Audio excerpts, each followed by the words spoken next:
2019, should you franchise a business? Yes or no? Wow!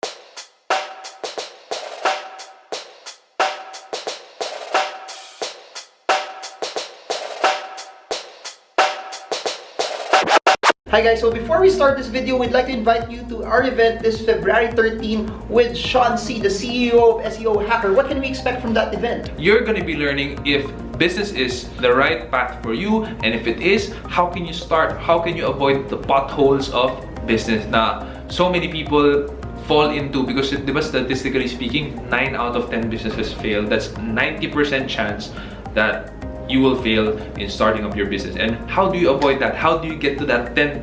Because malaki din naman ang 10% eh. 10% is also big, but in order to increase your chances of getting to the top 10% of making it in business, you have to invest with your knowledge. Wow! Well, so many businesses now to franchise actually. Ang daming bagong names ngayon. The question is, if you're gonna franchise, what to franchise? And are you going to treat it as your own business? Doon marami nagkakamali ang mga nagpa-franchise na business owners. If some people think na, oh, sige, franchise ako ng Jollibee. Pag franchise ako ng Jollibee or the generics pharmacy, disclaimer, kliyente ko si the generics pharmacy. No, sige, sa TGP na lang si kliyente ko siya. if nag-franchise ako ng TGP, okay na yun. Like, parang automatic na yung setup, automatic na lahat. That's a fallacy. You have to treat the franchise like your own business, like it's a startup, and may mentor ka. Yun na yun. Because all the processes, the systems they will put in place, all the checks that they will do to ensure you're running smoothly at the start, that's at the start. Pagtapos nun, bahala ka na. Ang daming tao iniisip na, di franchise ako, tas yun na yun. That's wrong. If you're gonna franchise, start it as your own business, risk is yours.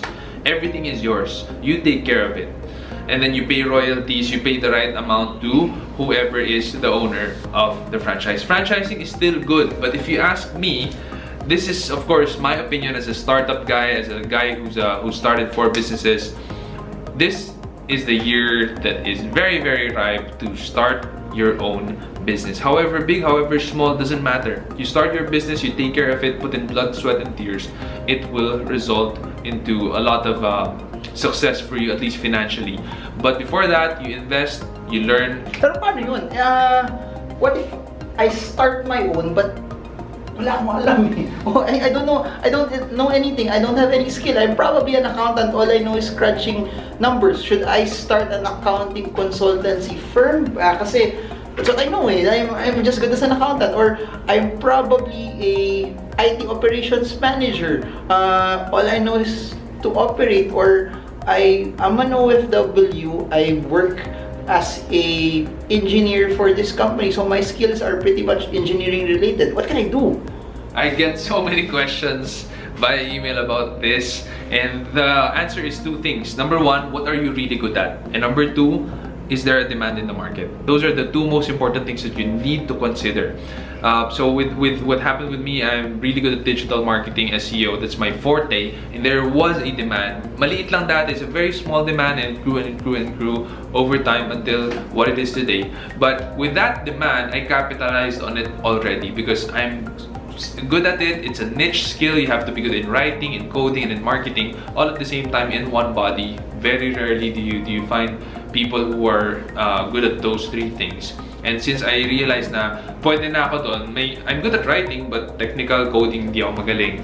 Marketing, I'm so-so. I didn't study marketing, but I had all 3 at least raw. I developed it, and I finally tried to supply that demand in the market.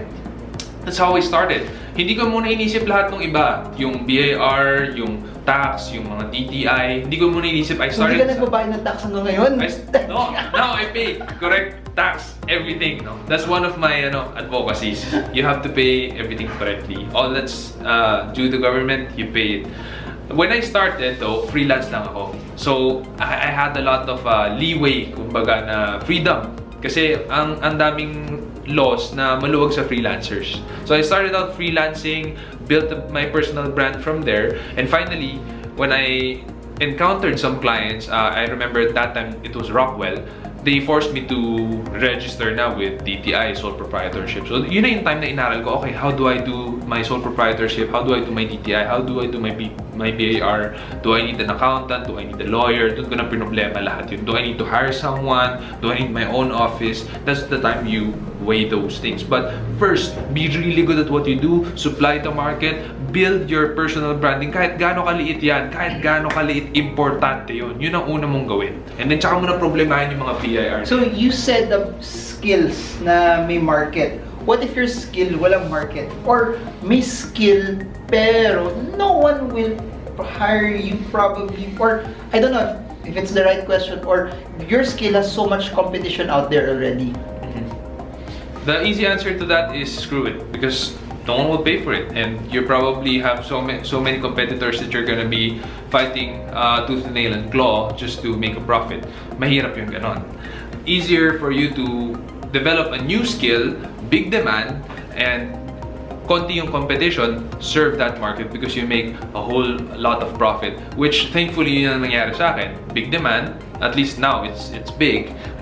Konti lang yung gumagawa ng SEO like the way I do it, very few, and so the profit margin is kahit papano okay siya. But yung isa pang question is, what if you're really good at something but no one's gonna pay for it?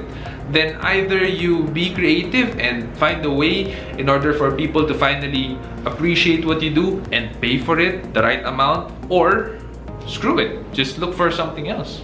That's the hard truth, and a lot of public speakers don't wanna say this, but that's the hard truth. Ito interesting.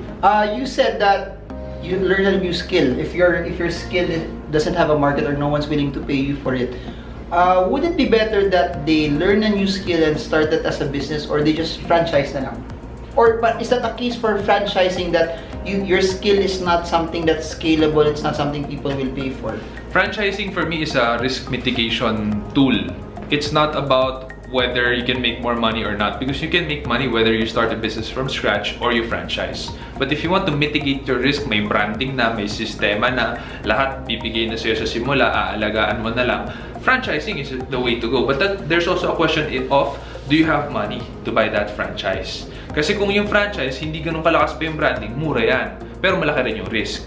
Pag yung franchise na bibilihin mo, sobrang ganda na ng branding, like the generics pharmacy, no? Mahal yan. Pero maliit yung risk kasi marami na silang nagawa eh. Marami na may kilala sa kanila, may mga bibili ng produkto nila eh. So, less risk for you. Now, if risk is not a factor for you, then why franchise? Just build your own, because today you can do it so easily and so cheaply. You don't need to build, sabi nga ni Marvin kanina, you don't need a brick and mortar store. You can open an e-commerce store. DIY mo muna. I DIY'd everything when I was starting out. Honestly, my website looked like crap when I was starting out. Sobrang pangit niya. But people did not go to that website for vanity. They went into my website to read about SEO, to learn more, and that's my business. So I didn't care about how it looks like at the beginning, at the get-go. As long as it's doing what it's supposed to do, okay na yun. And then I improved as I go. Yan ang maganda sa e-commerce eh. Pag brick and mortar, pangit yung una mong renovation, wala ka na magagawa dun. Mahal mo pa renovate ulit. Pag yung e-commerce mo, pangit sa simula, okay lang yun. You improve as you go. So, for those that want to go the franchise route, how do they know if a franchise is good? Do they go with the brand kagad, that if the brand is good, that means I'll go with this, versus this that doesn't have a good brand? The brand is not so strong? Right. For me, ang mas importante pag magpa-franchise ka is, do you love the business? So, if the generics pharmacy, alam ko ang marami nagpa-franchise yan are mga nurse dati or mga medrep, yan, or mga doktor, sila nagpa-franchise niyan. Kasi they love to be in the medical industry. Nagpa-franchise ng Jollibee, I know a lot of businessmen franchise Jollibee. I know a lot of people who love to eat franchise Jollibee. So, for me, best if you go with a franchise that you love to work with, the industry that you love to work in, or you love to work with. And next, how do you know if it's a good franchise? A lot of the companies who allow franchises, who sell their franchises, they will tell you the story naman eh. And I know meron mga rankings din yan if you go to the franchise expos. May mga expo ng all of the franchises here in the Philippines. You can go there, you can find out who the top ones are. There are rankings. But for me, I really don't care about the rankings. I care more about, are you going to be passionate about the business? Passion means, are you willing to suffer for it?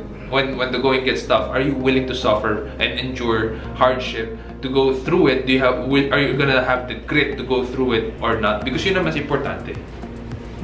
So, regardless if it's a franchise or it's a business, it's the skills that you have as well. I guess franchises, it makes it more expensive when you start because you have a template already. Pero advantage nun, you have a brand attached to it. So, You mitigate risk. yeah, that's it for now. Hope this video helps you. I'll see you all with Shansi this Feb 13 for Make Money, Grow Money. I hope this video helps you trade well, trade strong, trade smart. Bye guys. Cheers.